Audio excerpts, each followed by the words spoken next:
Oh, Jacqueline, I'm doing unbelievable. Wow, that's pretty great for a Monday. Yeah, we had a great weekend. The weather's been out of control. Yeah, I've been mountain biking, been golfing. I've just started, so we're on the lake. I mean, it was such a great Wow. weekend.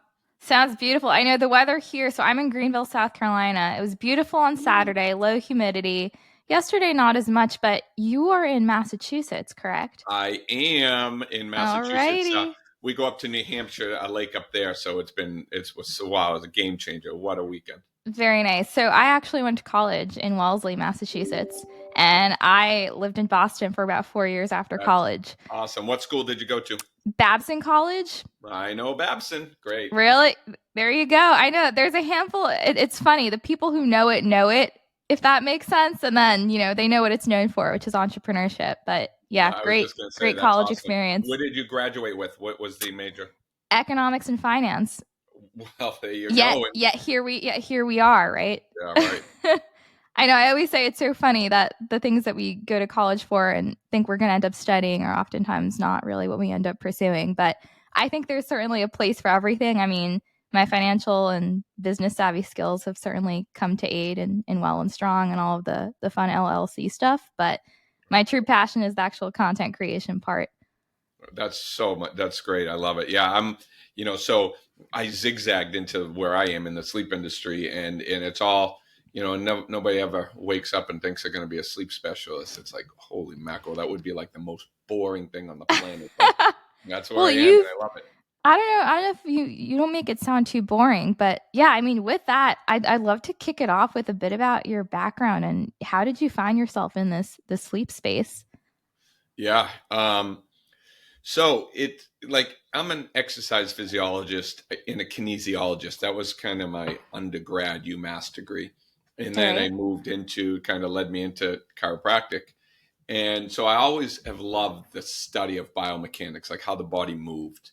And like 15 years ago, I'd always had back pain, right? And I always attributed it to like mountain biking or rock climbing. And, I always had pain, but I'm helping patients with pain.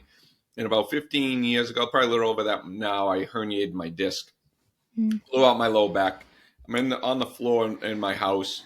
Told my wife, listen, you got to take me I got to call the ambulance. She's like, I'll take you to the emergency room. Are you okay? I'm like, I can't even move. Like I was in so much pain, more pain than had ever been in my life. And I'm only, 30, what was I, 40 something, 40 years old. Yeah, I was 40 years old at the time. So, I'm like, holy mackerel, how did it come to this? I'm a chiropractor. I'm lying on my floor. I'm in pain, like this is not a good place. So I started reviewing x-rays and reviewing x-rays and reviewing x-rays and trying to figure out my problem. And I found that I had forward neck posture and my body adapted with what's called a psoas major muscle spasm to take pressure off of the lower back. And the psoas is the only muscle in the human body that attaches directly to a disc. So I started working a theory. I'm like, listen, if I can get my neck back while I slept, because arguably you spend 1/3 of your time in bed, I should then, in theory, be able to, get rid of this disc problem. And I started rolling up towels, putting it on my neck. I used to sleep in a curl up in a ball to feel so protected and nice. Now I find myself, stretching that neck back. And then fast forward, my disc herniation went away, and I've never been in back pain since. So I'm Wow. like, holy mackerel, you can correct a lot of problems at night when you sleep. So my zigzag into the sleep industry is I'm not here because I wanted to help people sleep. I'm here because I wanted to help fix their structure while they slept. And then I saw my patient's health being transformed, which is why we kind of put the whole sleep program together. Wow, that's incredible. Yeah, that sleep program. Definitely want to dive into that. And I mean, quite honestly, this conversation couldn't come at a better time because I've been having some sleep issues lately. And who better to speak with than Mr. Sleep himself, right? I love the pajamas you have on. I got to get myself a pair. Yeah, a little Dr. Sleep. Right? Yeah, I love it. But I mean, with that, Dr. Peter, so what is the best position to sleep in? And I'll preface in saying I'm a stomach sleeper, and I know that that's really not the best position to be sleeping in. And I've really tried. I've gotten a body pillow. And I mean, I'll try to fall asleep in a certain position at night. Inevitably in the morning, I find myself on my stomach. So I guess 2 questions. A, what is the best sleep position? And B, for the folks who try to attempt a different position, yet inevitably their bodies move overnight, how can they retain that proper position? All right. We're going to kind of back all the way up. So the best sleeping position is really based on understanding the sleep triune. The sleep triune is the battle between your conscious brain, your subconscious brain, and your body, what it wants, right? In the body being the actual structure. So for me to answer that question for you, I want you to do something. So you're looking at me through a lens. See it right there? Make a circle and then look at me through that circle. Like this? Real small. And then bring it back to your eye. Okay. Okay, good. All right, good. Now you can put your hands down. Are you right-handed or left-handed? Right. Do you kick with your right foot or your left foot? Right. And then do you do anything ambidextrous or you're fully right side? I golf lefty sometimes. There you go. Okay, perfect. So let's explain a little bit about that. So this is an avatar. We classify people, the subconscious brain, into 3 avatars, I guess you could say. You're either a gorilla that can sleep like anywhere because the whole subconscious is so secure and confident, it doesn't matter. You're an armadillo where your body wants to feel a little protected, or you're an ostrich that you love to stick your head in the ground. You love that pressure against your face and that head to feel secure when you sleep. The cross dominant is a highly anxiety internalized individual. You're going to be a self-talker, so you're going to live in your own head. You rationalize and justify. Then you're going to suppress 3 systems: immune system, digestive system, and hormonal balance. So that avatar is typically going to have issues in those 3 areas, either one or most of the time all 3, because you're affecting a specific nerve called your vagus nerve. So your body requires a lot of safety to be able, your subconscious brain requires a lot of safety to be able to fall asleep. Your conscious brain, it just wants comfort. So it just wants to stay in that safe position. But the body, you're putting the body into a really specific contorted position. Mm-hmm. So if we reverse the triune on somebody like you, and we start with the body in mind, where you put the body into alignment, it is going to be so unsafe for your conscious brain.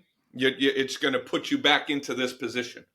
So what the goal is, especially with the cross dominant, is using pressure to be able to fall asleep to create a safe environment.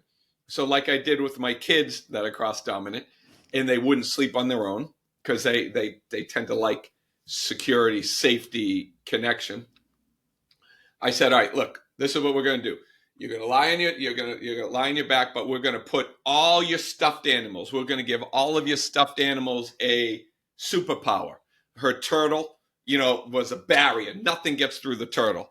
Then she had her tigers at the end of the bed, and they would be the lookouts for so we gave everything. We created this super safe environment for a subconscious brain to live in. Then she can fall asleep in any position. Wow. And you want to fall asleep in the position that maintains alignment. So when you ask what's the best position for the body in restoring the structure is on your back.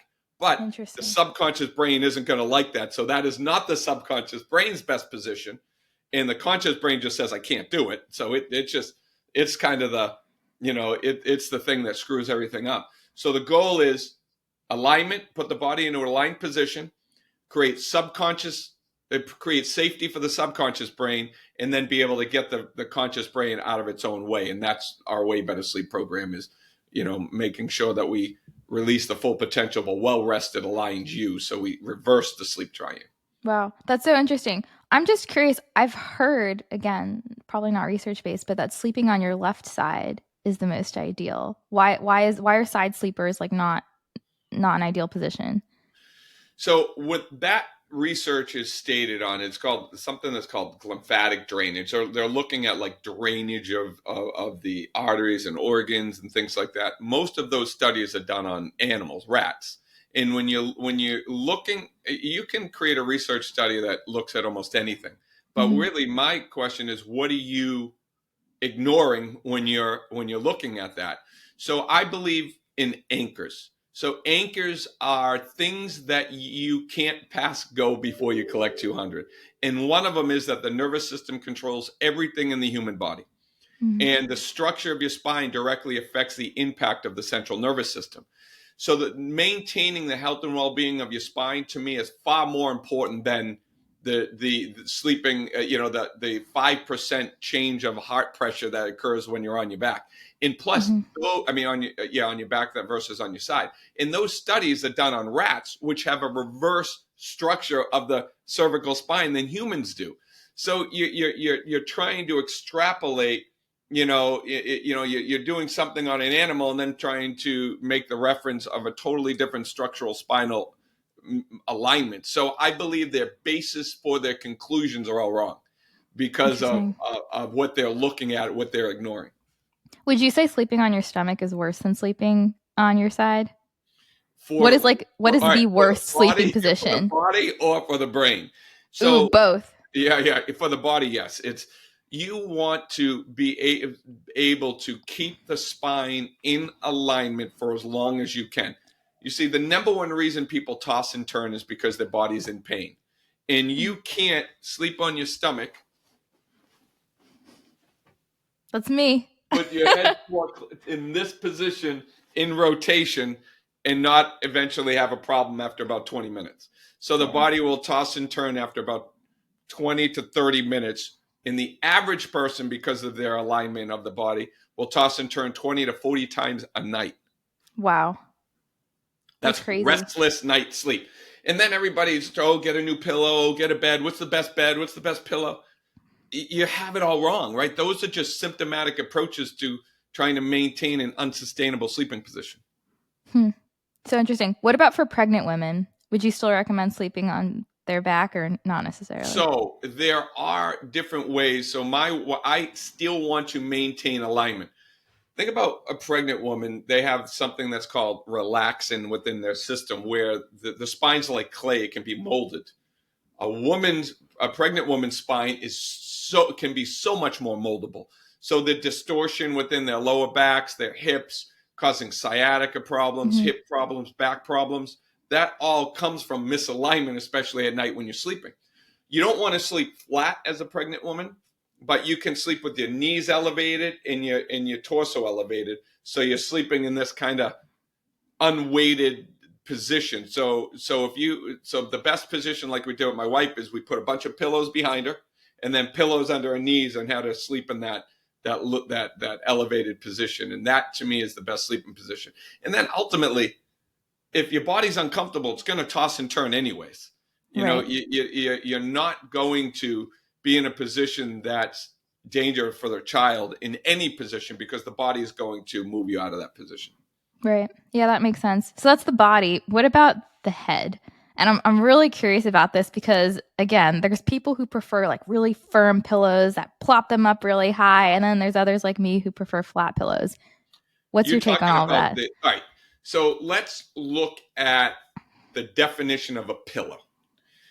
The pillow defined as a support for your head. Anytime you support the head, you're going to weaken the cervical spine and you're destroying the structure. So we got to get the head out of our understanding when we talk about the pillow. Anytime you support anything in the body, you weaken it. It's a law. If you don't use it, you lose it. It's gone. So when we look at support, you can support the neck in only if you're not supporting the head at the same time. So you want to support the neck, but basically have the weight of the head hang off of the back of it. Is this a video? This is going to go out as a video? Yes. Okay, perfect. Let me show you what I mean. So, can you see the bed behind me? Right there. Yes. Let me move this down, and then we're gonna do this, and perfect. I'm gonna come up here, and then just go down. Okay. So you see the bed behind me, right? Yep. All right. We have an option. Oh, I don't even have a cover on this grungy little pillow, but we have the option of a pillow. Okay. So if I sleep on my back, See what's happening to my airway? Mm-hmm. If I support my head, it closes down here. Mm-hmm. You want your head up, and you can't do that with the pillow. So if you take your head and you support the neck, see what the weight of my head's doing? Right, it's resting back. It's off of the back. So now I'm looking straight up at the ceiling, but what's that doing to my airway? Opening it. Right? Instead of doing this. So people that think that they can't be a back sleeper is because most people do this. Interesting. See, that's me. Oh, I know. That's like 90% of the people on the planet. And you created this pillow, right, Dr. That one Martone? right there, yeah, it's called the neck nest. The neck nest. And essentially it does just that, right? You just literally put it behind your neck. You put it under your neck, and then that allows the head to hang off the back. Now, we have to understand, the subconscious brain is controlling sleep. So you don't have to sleep in that position the entire night. All you have to do is train your body to fall asleep in that position. That's the only lifestyle habit that needs to happen. When people are like, oh, what's the best position for the entire night? There's no way that anybody that tells you, the best position the entire night, they don't understand that the subconscious brain is at play. So once you say, oh, fall asleep on this side, you're done. Your body's tossing and turning all night long. It's a myth to think about that. If you slept in this position the entire night, your arm would be numb, your neck would be in pain. That's what happens when somebody goes to sleep in that position. They have alcohol. They're numb to the pain. They stay in that position. They wake up with their neck all jacked up and their arm all jacked up. These specialists, they don't understand structure. They only understand, a research lab. Reality is that the only lifestyle habit that you're really in control of is how you fall asleep. So I want to put you into the position to help you, give your body the best chance to get way better sleep. Interesting. Do you still do adjustments? I do, yes. 3 days a week, I do. What are your thoughts on, do you find that, I guess people, well, I mean, I kind of know the answer to this question, but folks who have improper sleep positions, do they tend to need more cervical spine adjustments? Which is why I created this program, to be able to help people need me less. Because ultimately, the subluxation, or why the body goes out of alignment, is based on a product of your lifestyle. So with you've sprained your right ankle, your head shifts to the right side, you're closing down your vagus nerve on that right side, which is giving you a digestion issue. You may know you have it, or you may not know you have it, but that is due to your structure right now. And when that structure is like that, you're going to constantly need the same side adjusted because it's adapting to a specific lifestyle. So once you look, so your posture is a battle between your neurology and gravity. So looking at the way somebody stands and sits and holds themselves tells me a lot about how the neurology is functioning, and then the neurology is affecting the organ involvement. So I can look at people. They don't even need to tell me what's going on. I can tell them what's going on by the way that they stand, and with a high degree of accuracy. So in our office, we have patients fill out new patient intake, but when they come in the room, I put it face down and I say, I'm going to tell you what's going on based on your structure, based on what's going on, and it's based on looking at you. And because we can look past your symptoms at the root cause of the problem, which is basically lifestyle, which is what your posture is a representation of. Wow. Man, I wish I knew about you when I was in Massachusetts, because I would have come in to pay you a visit. Question for you. How do you actually measure the success of people who use this pillow, who do adjust the way they fall asleep at night? I mean, is that something you could look at with like a digital x-ray? Is that just merely based on how they feel symptom-wise? Yeah, that's great. That's a great question. So at necknest.com, we have before and after x-rays. So a patient that comes into my office where we implemented the neck nest, we have hundreds of post x-rays of them using a neck nest versus using a pillow, and it's a game changer.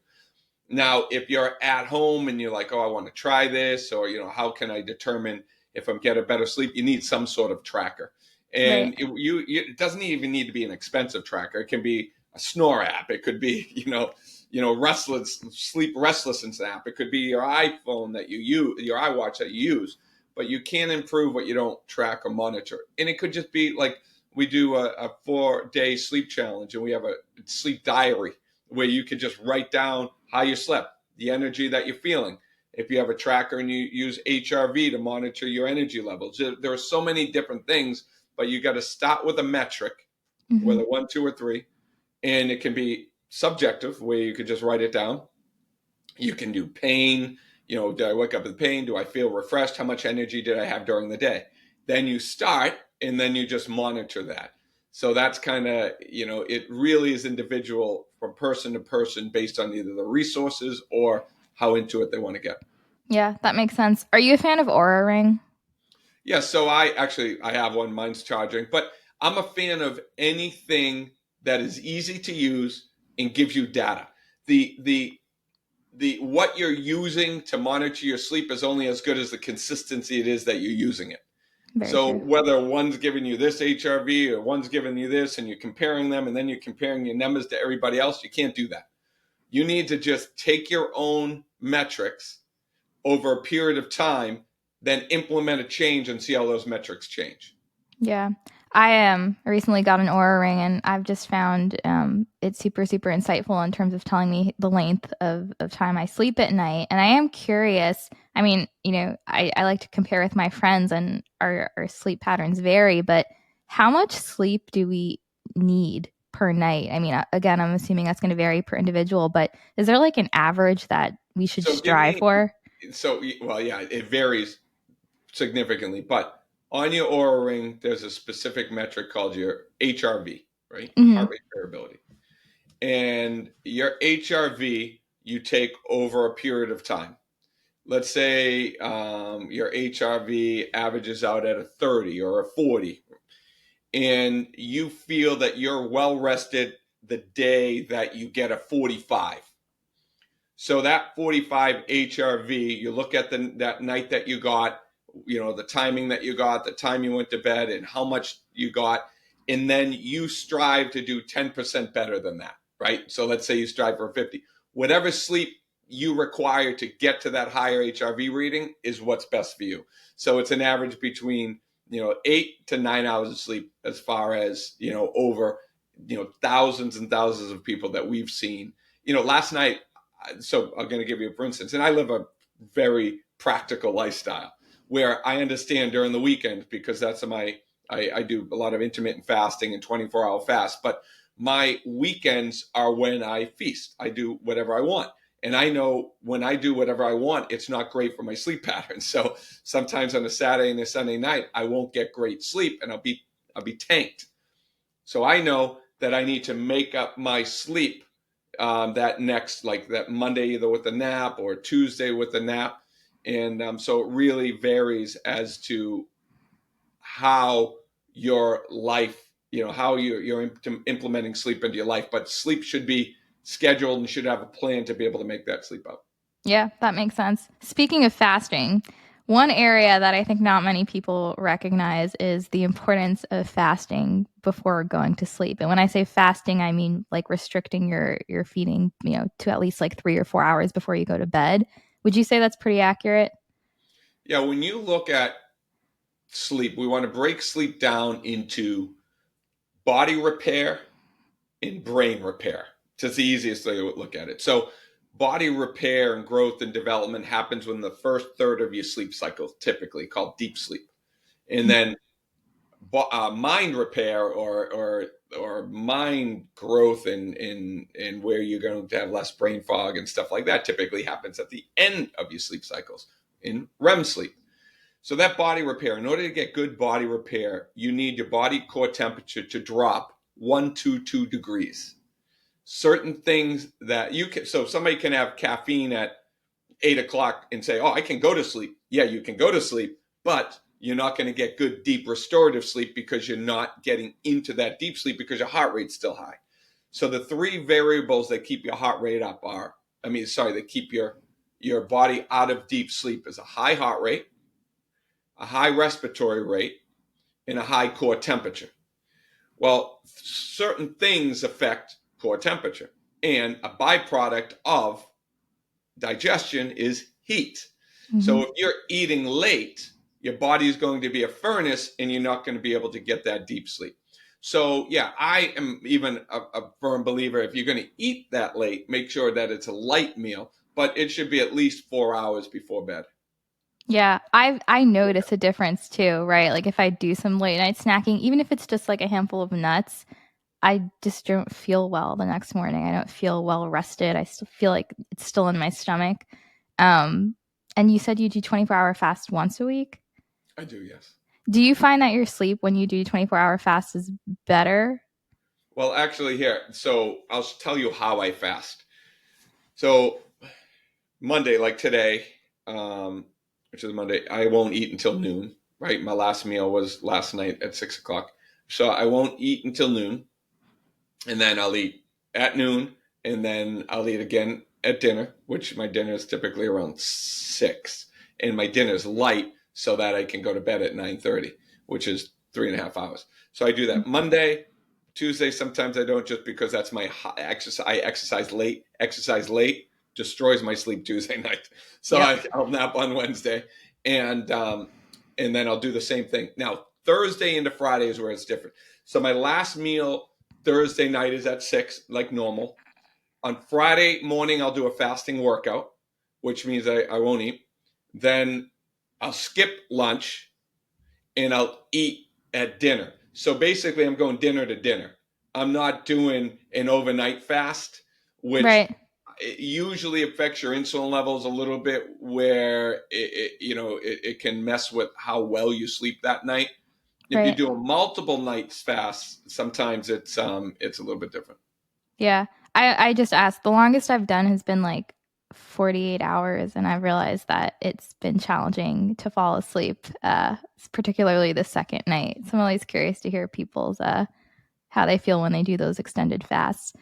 Um, Going back though, so what is the ideal time to fall asleep? And again, I know this varies, everyone has different schedules, but is there like a best time when it comes to, like, we hear about optimizing your circadian rhythm, and a lot of folks say, try to be in bed or be asleep by like 10:30. Is there any So, truth to that? oh my God, yeah. So, and it also varies based on when the sun sets. So you can get away going to bed later in the summertime, but it makes sense that like animals hibernate. You want to go to bed earlier in the wintertime. So I strive during the winter, typically between 9 and 9:30, and then during the summer I go at 9:30 and 10. So you want to be in bed at least, I mean, I hate 11 o'clock time. So midnight is like an energy spike in most people. So you want to be in bed at least an hour or 2 hours before that energy spike, because the way that I give my recommendation is every hour of sleep before midnight, healing wise, is like 2 hours of sleep after midnight. Because Right. if you're asleep before that energy spike and you can time it where you're in deep sleep, then your body energetically is going to be able to get greater, deeper restorative sleep. And that is really why my recommendation is during the wintertime, it's 9 to 9:30. During the summertime, it's 9:30 to 10. And if you, on the weekends, you go to bed later, you just want to be able to make that up either with a nap the next day or a nap sometime during the week. I was just going to ask you, are naps necessarily then beneficial? Because again, there's a lot of nuance, I feel like, around that area. Some folks are like, no, completely avoid naps, but you're saying it doesn't necessarily impact our Well, nighttime sleep patterns. so when you're looking purely at sleep, people that need naps all the time, that's dysfunction, right? But if you have a schedule and you don't sleep one night, it will not, if you're in a good circadian rhythm, I can nap for an hour in the afternoon. Your best time to take a nap is between noon and 1 o'clock. And I can take a nap right around that time and it doesn't affect my sleep, because my circadian rhythm is so cyclical that Mm. I'm using that nap to basically make up the sleep that I lost over the weekend, because you're not going to make it up at night, right? It takes so long to make up that sleep. It takes at least 4 or 5 days to make up a lost sleep during the weekend. So if you nap and then you catch up that night before, it's way, way healthier for you. So Yeah. I like napping by a schedule. You shouldn't need to nap every day. I'm Italian. We took a siesta back in the day. So I have no problems with napping as long as it's not affecting your nightly sleep pattern. So a lot of times people will nap and then they'll go to bed at midnight. Like that's not healthy. Right. But if you're using napping to make up sleep that's been lost, that's effective. Okay, that's helpful. What about for folks who have problems falling asleep? So I obviously will have those nights. We all experience them, right? We're in bed, it's 9:30, we go through our little routine, but we just can't fall asleep. You got to look at a few things. First, are you thinking? Because the thinking brain will not fall asleep. And because of your cross-dominant avatar, your body loves to think. It's an addictive time to think because you're basically shutting down the body, lowering the heart rate, lowering the blood pressure, lowering the respiratory rate, and then your brain can think about everything. That's a problem. You can't think yourself to sleep. You can remember yourself to sleep. So if you remember something that happened in the past, like walking a golf course or walking around a lake or a swim or a party that you were at, you count the people and you remember that one event, because your brain needs to be in control just based on the what it takes to spin it. You can be in control of one of two things, thinking or remembering. So you can effectively put yourself to sleep if you're remembering, not if you're thinking. So that's a good tip to be able to, if you can't get to sleep. The second thing is if you have caffeine too late and something's elevating your heart rate, if your body's detoxifying, if you eat too late. So there are certain things that keep you out of that ability to have the melatonin naturally released between 8:30 and 9. So those are different considerations to take. Interesting. And speaking of melatonin, are you a fan, Dr. Peter, of sleep aid supplements? We hear a lot about, magnesium, GABA, L-theanine. What's your take on all of those? So sleep aid that is not melatonin that produces sleep, I'm okay with. So for instance, something that calms your brain down, we developed something that's called deep sleep. So just to give you an example, deep sleep will not knock you out. If you're getting knocked out, then your body's you're gonna drop through that deep sleep, and then you're gonna pick up REM rebound at the end where you have these crazy dreams. So that is not healthy. It's like if you have alcohol, you have crazy dreams when you wake up. THC, crazy dreams towards the end. You're getting this REM rebound effect. You want something that supports the natural sleep cycles within the body, where you're in deep sleep, shallow sleep, deep sleep, shallow sleep. And your body should go through about 4 to 5 of those cycles a night. So things that will support that, magnesium. I like L-arginine because L-arginine within the sleep supplement dilates your blood vessels. And as long as you're sticking your hands and your feet out of the covers, your body will be able to cool out your hands and your feet, and it drops your core temperature quickly. And then, zinc and bees and, different things that help your body support either calming it down or slowing your heart rate down, different things like that. Interesting. Are you a fan of homeopathy? Yeah. So you got homeopathy. You also have aromatherapy, things like that. Yep. But we have to do these things with intention. So within the Way Better Sleep program, we talk about the anchors, the sleep anchors. It's heart rate and respiratory rate and positioning and getting you out of your own head and timing, certain anchors that we have within the protocol. But let's say we want to, what's one of the major things we need to do? Slow the heart rate, right? How do you slow the heart rate? You need to calm down. Well, what's the best way to calm down? It's, let's say, through meditation or relaxation techniques. So if you do that on a regular basis, and then you use a scent every time you do it, and you're focusing on slowing your heart rate, slowing your respiratory rate, which calms you down, and then you do that with the scent every time, then at night when you just use the scent, or during the day if you're anxious and you just use the scent, you're going to tie the subconscious brain into calming down. So that is aromatherapy with intention. Just to Yeah. take something because you're trying to symptomatically affect the body in a negative way, in one way, I do not agree with. Yeah. Interesting. I have you're gonna laugh. I probably have like 20 or so essential oils on my desk right now. I love lavender and peppermint. Those are my go-tos, but that's so spot on. I mean, if you use one at the same time for a certain ritual you're doing, it automatically puts your body back into that parasympathetic state. So I love that. That's a great term, parasympathetic state. That's great. That's the vagus nerve. That's where everything lives. Right?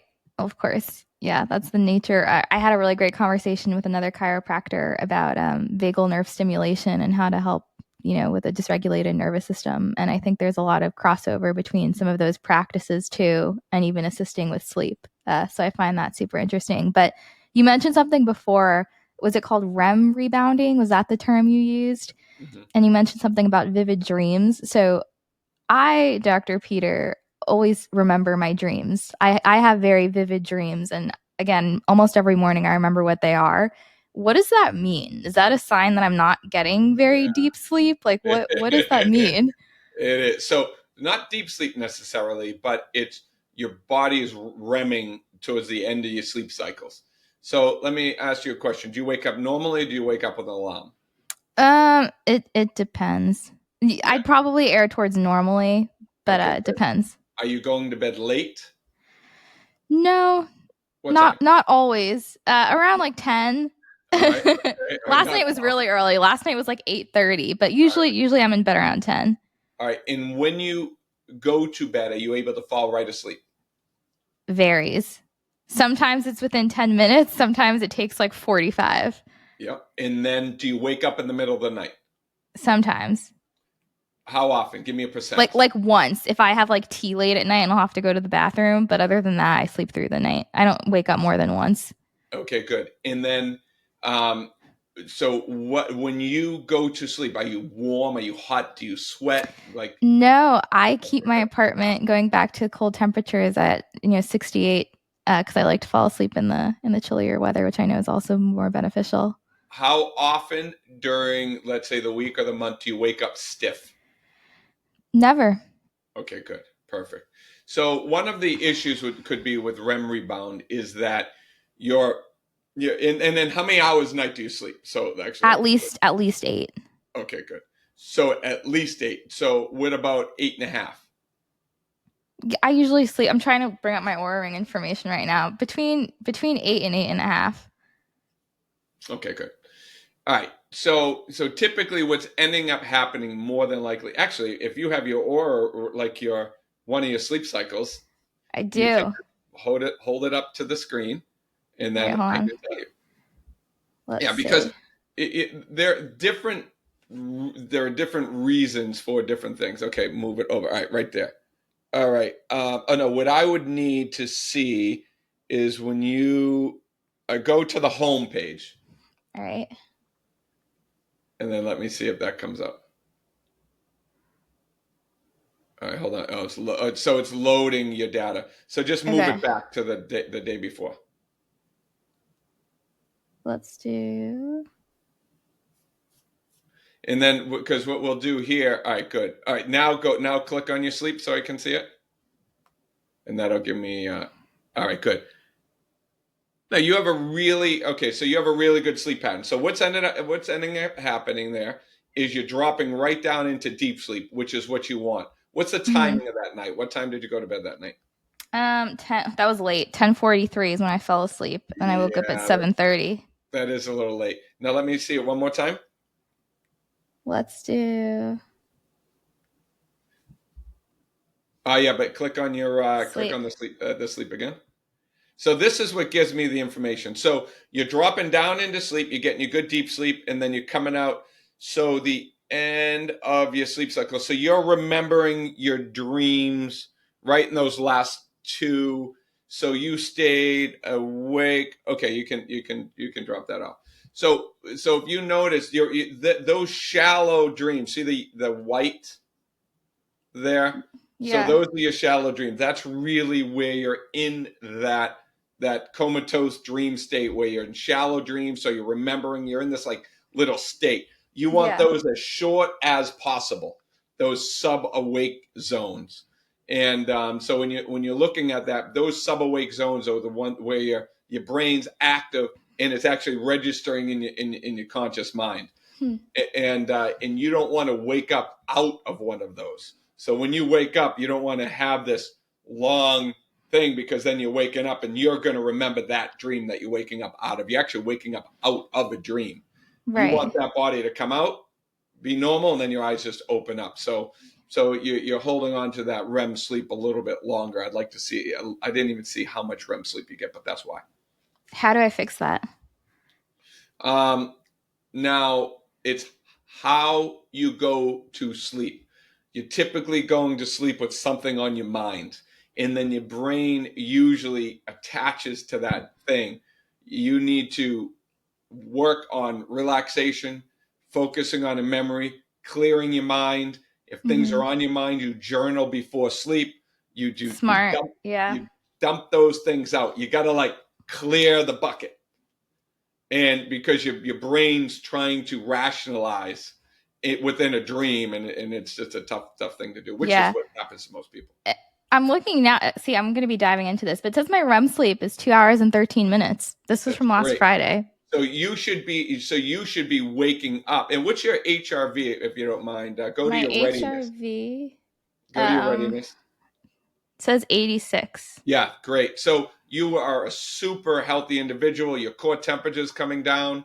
You're doing really good. During the day, you should be pretty focused. So somebody that has that ADD type of brain, or that cross dominance, requires a lot of REM.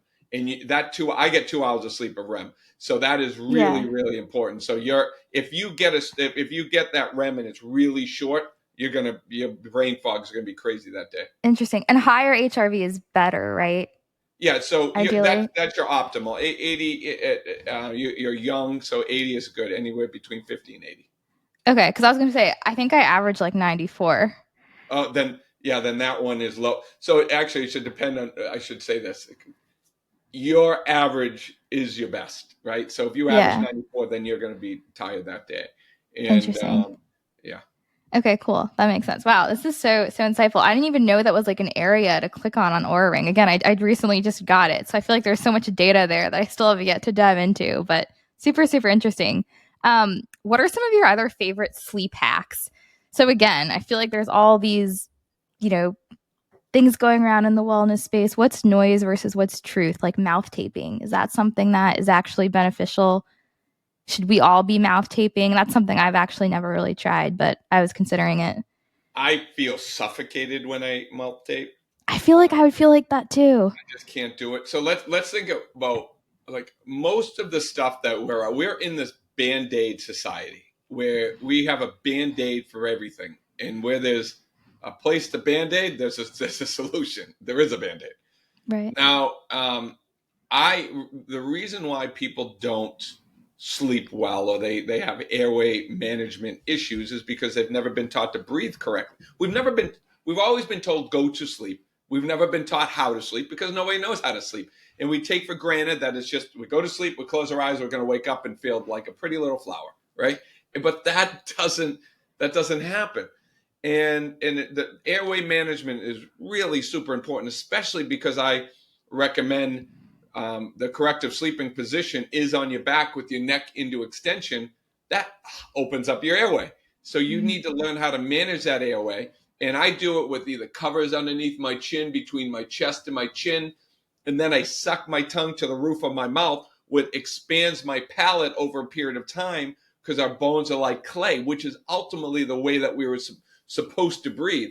When you're a mouth breather, you've never been taught to breathe correctly. Sinuses are caved in because you're sleeping on your side or on your stomach, and it's pushing the side of your face in. So if you ultimately look at somebody and you look at facial disorientation, that's because you're a stomach sleeper, or that's because you're a side sleeper, because you're pushing the weight of your face against the pillow all night long, and you're caving in these maxillary sinuses.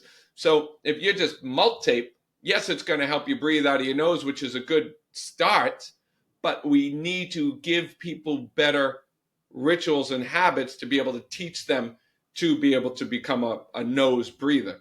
So I Right. think the gap of mouth taping is not a bad idea. And then, teaching proper breathing exercises when we're sleeping, that's really ultimately where the magic is.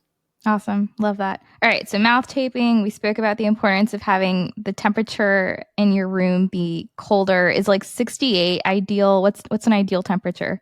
Oh, see, so again, these are, unfortunately, I'm a thinker, right? I'm a thinker with ADD, which is the problem. Because I question everything.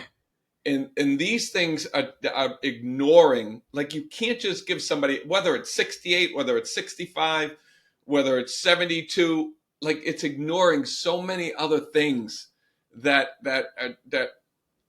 play a much bigger role in sleep. So my answer to that question depends how much skin you want to have exposed.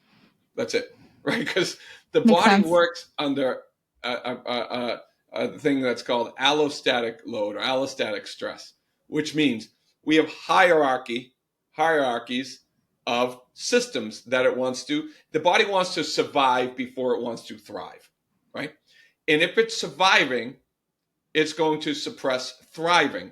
A cell cannot be in survive and thrive at the same time. You're either surviving or you're thriving. Mhm. So we survive during the day, we thrive at night. That's the normal balance of what should happen. The systems of survival are typically cardiovascular system, respiratory system, musculoskeletal, and metabolism or body core temperature. The body needs to maintain a core temperature of 98 point, let's say 5 degrees on average, and drop from 98.5 down to, let's say, 98.3 in order to get good deep sleep. You're talking 98 degrees within the body. So that delta, whether it's the delta would be the body core temperature versus the room, whether it's 68, 69, 70, 71, 70, it really doesn't It matter. doesn't matter. Yeah. It matters how you're using your covers and what you're exposing in the other lifestyle stresses. So Right. that is not the right way to look at things. That's why it's such a it is such how do I say it? It's like too myopically focused Yeah, where we exactly. ignore everything else. Yeah, I hear you. I hear Yeah, you. I'm But too holistic in nature and look at the right. bigger picture to focus on that. Yeah. That's why it drives me nuts. Right. Well, ideally chillier temperatures. You don't want to fall asleep sweating. We could say There you that. go. Perfect. Yes. You don't want to fall asleep sweating. The exact temperature, don't worry about. But you want to make sure that like yours, you drop by zero point 0.7 degrees within that Oura ring. You're dropping more than that. That's optimal. And you're dropping right into deep sleep. Your core temperature is dropping so quick, don't change anything. So whatever you're doing is right. All right, good to hear.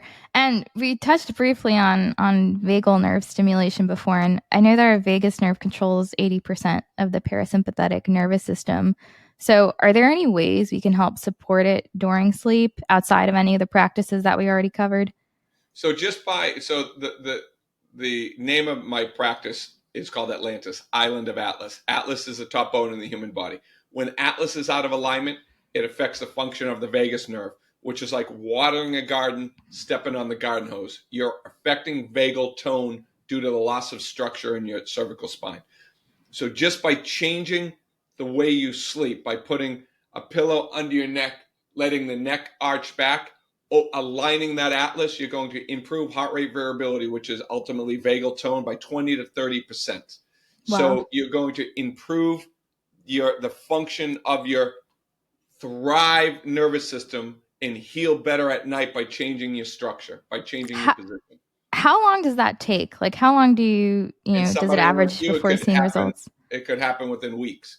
An older individual, it happens longer just because they have a Right. lot more arthritic change. And then my best thing, Google this woman, I can't remember the doctor's name. She wrote an article, the 45 ways to stimulate your vagus nerve. Just Google it and pick 5 of those things and just do it. That's it. There's grounding, there's temperature regulation, there's meditation, all of these things you can do. Tap on your carotid, you can, I mean, sorry, Yeah. your carotid. You can pull your earlobes. There's so many different things, but really, when it comes down to it, you got to calm the mind down. Cold showers are one of my favorite things. And interestingly, I heard Dr. Axe share recently that ideally you don't want to take a cold shower after working out because it could actually cause like you to lose muscle mass, interestingly, which I never knew. But would you say that taking a cold shower before bed is ideal? Well, it all depends on with you. Whatever you're doing is right, right? With some people, so what causes the body, stimulates the body to release melatonin? I think I had mentioned it. I don't remember it was today with you, but recently I No, mentioned enlighten us. the best time to take a nap is between, let's say, 11:30 and 1. That's because the body has a natural drop in core temperature. Our core temperature drops again, around 9:30 at night. Our core temperature starts dropping. What stimulates the body to release melatonin is when your core temperature drops. So if you take a shower that's cold, you're going to release the body when you relax to release melatonin. If you take a hot shower and then you go into bed, the process of the body cooling really quickly also, has the body release melatonin. You do one of those things, see what works best for you.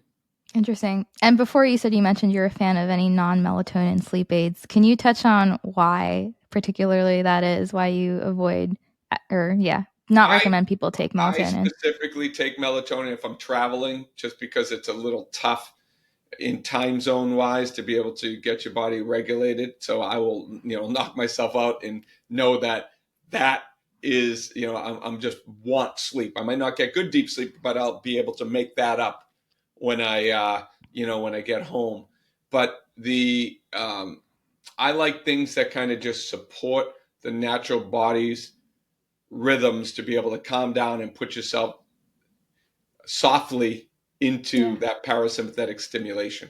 So things like magnesiums and CBDs without THC and different supplements like that allow the body to naturally relax.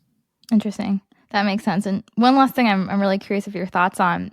Is there such a thing as sleep promoting foods? We hear a lot about foods rich in like tryptophan, which induces this state of relaxation. That's why they say that Thanksgiving turkey is super high in that, which is why people are often tired after that meal. Plus just because of all the other things they stuff themselves with. But are there any sleep promoting foods? Typically, here's the thing with Thanksgiving. First of all, you typically eat the meal a little bit earlier. Right around noontime to 1 o'clock, you're getting a natural drop in core temperature anyways. Actually, the food stimulates the core temperature to stay elevated. Turkey has tryptophan in it, but not enough, from the research I bounced off, enough to really affect sleep in a major way. Your bees are going to support it. There's to convert tryptophan to kind of melatonin, you need specific vitamins, but just a well-balanced meal. The biggest thing is, one of the things that's going to keep you out of deep sleep or out of sleep is if you have low blood sugar levels. So if you're eating really, really, really early and you're like, oh, I'm going to go to bed hungry because I know I'm not supposed to eat before I go to sleep, the best thing to do is a light carbohydrate with a fat on top of it, like a light gluten-free piece of toast with some butter on it. Something that doesn't create a lot of heat, but the carbohydrates really can stimulate you to sleep well. Interesting. But still 3 hours before bed, right? Yeah. 3.5 hours. 3.5 hours. Yeah. Wow, that's so interesting. And again, you touched briefly before on alcohol, but this is an area where, again, I feel like not a lot of people realize what havoc that alcohol really does to our sleep. Can you just elaborate a bit on exactly why alcohol impairs sleep? Deep sleep, right? Puts you into a comatose sleep. It keeps you in that comatose sleep, and then you'll get rebound at the end. You just don't get good, deep, restorative sleep. You don't go through the natural cycles. So yes, you might get 8 hours of sleep or 7 hours of sleep. It's not good quality sleep. Yeah. And I think it's so funny too, because there's a lot of folks who say, oh, that glass of wine will just, help you fall asleep. But it'll knock you out. Yeah. But not in the way we want it to, right? No, absolutely not.